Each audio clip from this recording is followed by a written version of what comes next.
Brilliant.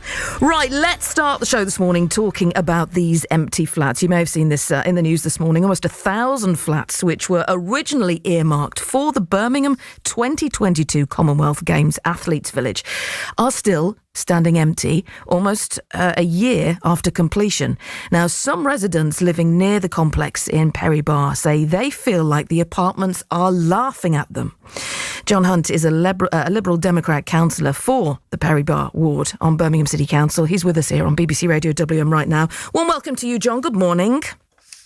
Morning, Molly. Jon, give me a little bit more background on this one. Background. Well, as you said, the flats were originally intended for the Commonwealth Games. It was always over-ambitious, and that's partly the fault of the Games, which demanded these magnificent facilities for the athletes at huge expense for host cities. And the intention was and is that they should now be sold on as private apartments. And they're quite luxurious apartments, which is why there are people who are wanting to buy them.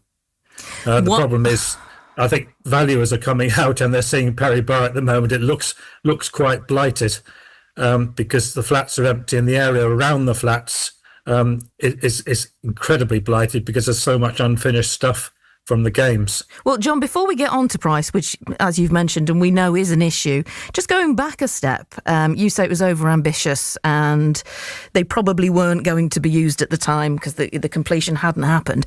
But why the time scale? Why all this time on are they still empty? When was completion on these?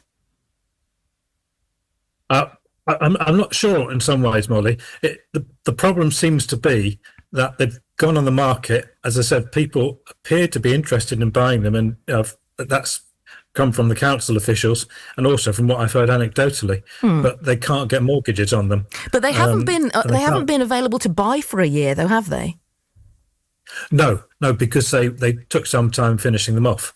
The original plan was to have dedicated flats for the Games, and those then had to be converted to apartments. They were different kinds of living. They wouldn't have had kitchens and things like that in the original athlete apartments. Right, so that's what's taken the time. Yeah. Okay. So there was always a conversion programme after the Games. So getting on to the price then, as you were going to, so the mortgage lenders have said, that they are being overvalued, comparative speaking to where they are, their location? This appears to be the case, and it's been reported on a public council report. We'd heard it as councillors privately as well, but it's been in a public council report now. This seems to be the case. And I mean, if you look inside the fencing of the village, it looks fantastic. You can see it really matches the original drawings, but around the environment around it in Perry Barr, in that part of Perry Barr, because most of Perry Barr, which I represent, is lovely, but this part of Perry Barr around the station, it still looks shocking. Well,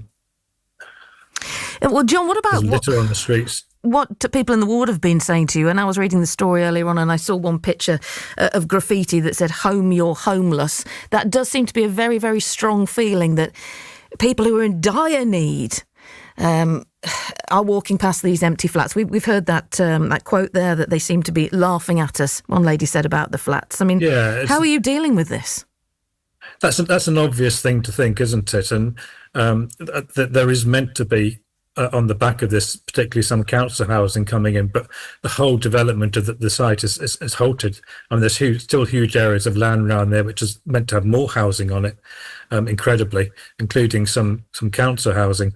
There is, in fact, at the back of these flats, there's already a new homeless campus, which has been adapted from a Birmingham City University former residential area, which has got several hundred people in it off the homeless register. So there's already quite an innovative project taking place in Perry Barr around the homeless. But it, as you say, it does look like it's laughing at you when you hear of so much homelessness and so much demand for housing, and nobody can move in.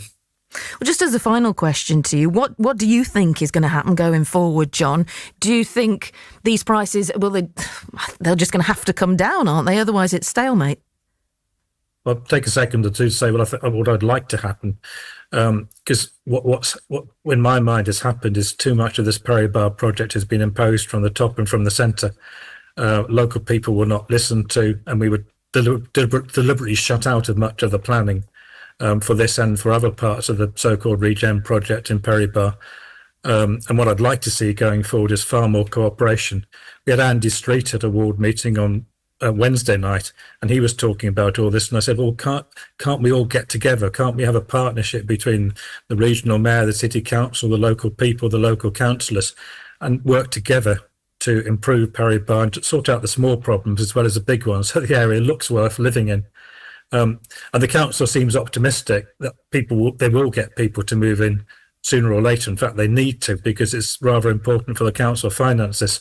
Can't have these sitting around empty and unsold, given the state of the council's bankruptcy at the moment. Well, John, we'll leave it there. Jon Hunt, Liberal Democrat councillor for Perry Barr on Birmingham City Council. Thank you for your thoughts on this situation, John. Thanks for joining us here on BBC WM2. Thanks, Molly. Thanks, John. Have a good weekend. Now, here's a statement from Birmingham City Council, and it reads, the Perry Barr residential scheme is an award-winning scheme providing much-needed housing in northwest Birmingham, and we look forward to welcoming the first families into their new homes from spring 2024. The initial phase of the scheme consists of 968 apartments across 4 plots, around a third of which will be affordable housing. A number of properties have undergone fit-outs ready to be occupied in the coming months.